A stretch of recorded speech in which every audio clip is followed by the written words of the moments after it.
سورۃ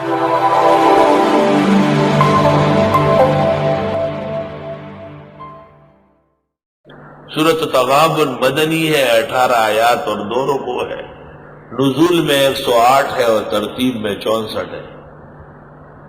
4 مسئلوں کا بیان ہے: اللہ کی توحید، حضرت صلی اللہ علیہ وسلم کی رسالت،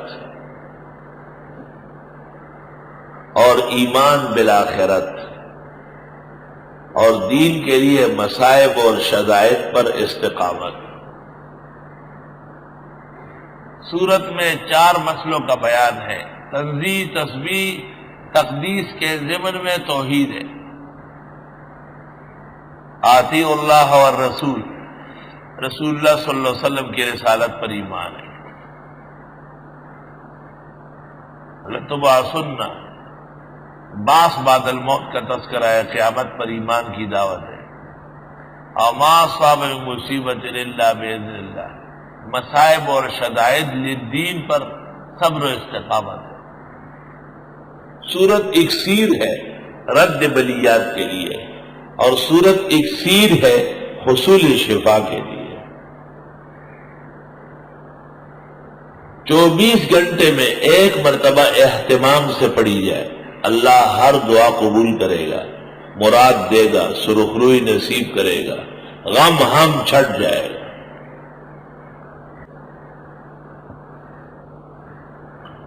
سورت کے ذریعے ظالم کا دل نرم کرنا اور ظالم کے پنجے ظلم سے نجات پانا،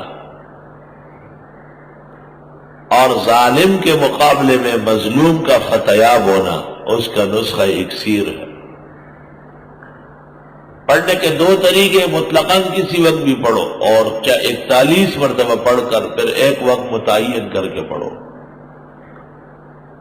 اور تیسرا طریقہ یہ کہ نماز فجر سے پہلے یا نماز فجر کے بعد پڑھو 1 دفعہ، اور چوتھا طریقہ یہ: بیمار لاعلاج مرض میں، مشکل میں پھنسا ہوا مریض، اس کے چاروں طرف آدمی بٹھاؤ فجر کی نماز کے بعد، اور وہ 41 مرتبہ تلاوت کر لے، اور پھر دعائے صحت و شفا مانگے۔ مجرب ہے کہ اللہ شفا عطا کر دے۔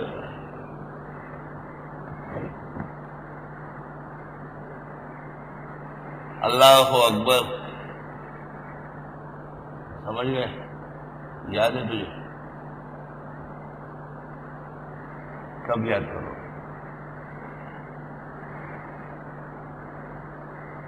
اللہ، پشتوں میں عام رواج ہے، تقریباً مرد و زن سب کو یاد ہوتی ہے۔ وہاں مسجد میں امام صاحب اعلان کر لیتے کہ فلاں بیمار ہے، چلے، تو نمازی چلے جاتے ہیں، وہاں ان کو اطلاع کر چکے ہوتے ہیں، وہاں بیٹھ کر کے بیمار کے کا پلنگ بیچ میں ہو، چاروں طرف بیٹھ کے تلاوت کر لیتے ہیں، اور پھر دعا مانگ کے، اور اس گھر کی طرف سے پراٹھے، انڈے، چائے وہ تیار ہو چکی۔ اس لیے بتاتا کہ یہاں بے عقل بہت ہے، آپ کو لے جائے گا اور آپ کو آنے دے گا، چلے جی مدرسے میں ناشتہ کر۔ ان کا بیمار نہیں، ان کا ایک اور صحت مند بھی آج مر جائے گا اس توہین اور بے ادبی سے۔ وہ بیمار تو خیر سیدھے جہنم جائے گا ہی، اس کو تو اگر ابھی تک السر تھا تو آج سے کینسر ہو جائے گا۔ طلباء اور قرآن پڑھنے والوں کی توہین کرنے والا کبھی اس کے خاندان غرق ہو جاتا ہے۔ میں کہتا ہوں جنہوں نے یہ فتویٰ دیا ہے نا کہ کچھ نہ کھلائے پلائے، کچھ نہ دے، ان جیسے ان کے دشمن دنیا میں اور نہیں ہو۔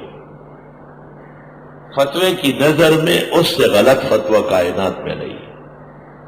جیسے یہ فتویٰ جھوٹا ہے کہ مرزا نبی ہے، اس طرح یہ فتویٰ کہ قرآن خوانی والوں کو لینا دینا ناجائز ہے، حافظ قرآن جو تراویح میں سناتے اس کو لینا دینا ناجائز ہے، میرے نزدیک اتنا ہی جھوٹا فتویٰ ہے جتنا مرزا کے نبی ہونے کا فتویٰ جھوٹا ہے، پکا پکا جھوٹا فتویٰ ہے۔ قرآن و سنت کے خلاف فتویٰ ہے۔ قرآن و سنت کے خلاف فتویٰ کب چلتا ہے؟ قرآن میں ہے حل جزاء الاحسان الا الاحسان، تو انہوں نے جو قرآن پڑھا یہ احسان نہیں کیا، آپ کے مزدور تھے وہ کیا، تو آپ اس کے بدلے میں اللہ فرماتے میں توحید پر جنت دوں گا۔ تو آپ ایک طالب علم کی دعوت اس کے جیب میں 500 روپے 1000 ڈالنا، اس کو ایک بہترین جوڑ، یہ سب کام سیکھ لو۔ میں کہتا ہوں قرآن سال میں ایک دفعہ پڑھواؤ، مگر غیرت سے پڑھواؤ۔ یہ کیا ہے، عورتوں کی قرآن خوانیاں ہے، ایسے طلباء کو فیشن کے لیے لے جاتے ہیں اور بس پھر آتے ہیں، وہ ایک ایک قدم پر بد دعائیں دیتے، اور اگر نہ بھی دے تو اللہ دیکھ رہا ہے کہ ان کی توہین کی۔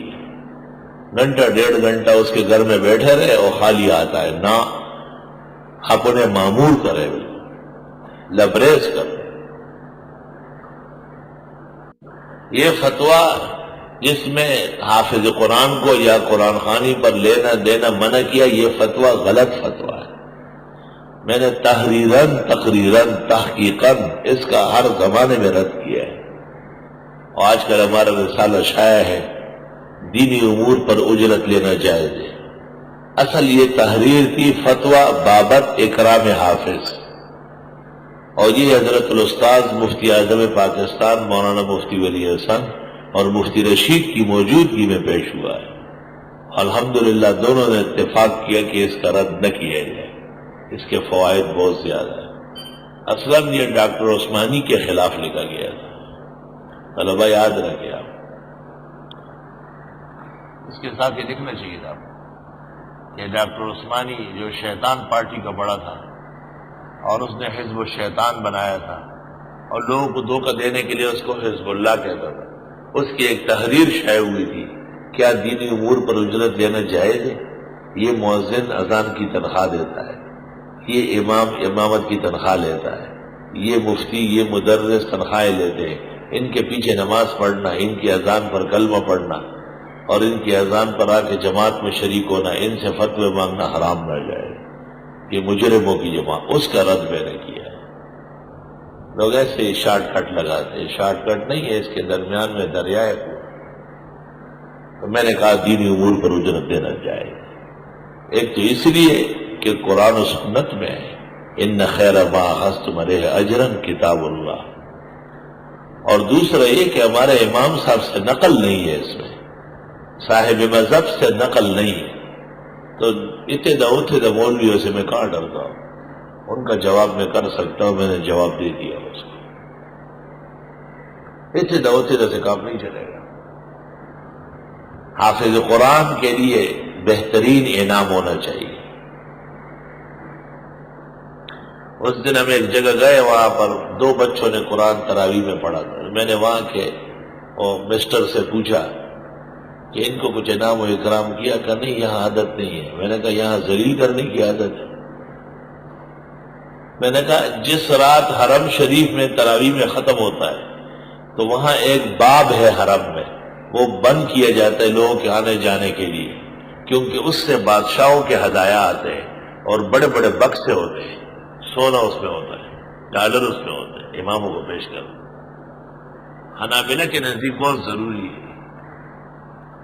اللہ اکبر، حرمین شریفین میں ناجائز و حرام نہیں ہو سکتا، کعبے کے سامنے انعامات تقسیم ہوتے ہیں۔ یہ کبھی کہتے ہیں یہ اجرت ہے، کبھی کہتے ہیں یہ المعروف کالمشروط ہے، اپنی طرف سے باتیں بنائی، کوئی چیز ان کے پاس نہیں ہے۔ یہ وہ فتویٰ ہے جس کے پشت پر قرآن و سنت نہیں ہے، یہ فتویٰ ہے جس کے پشت پر مجتہد کا قول نہیں ہے، یہ وہ فتویٰ ہے جو تحقیق و تدقیق سے خالی ہے، یہ وہ فتویٰ ہے جس کے ذریعے قرآن پڑھنے والوں کی اہانت کی جاتی ہے۔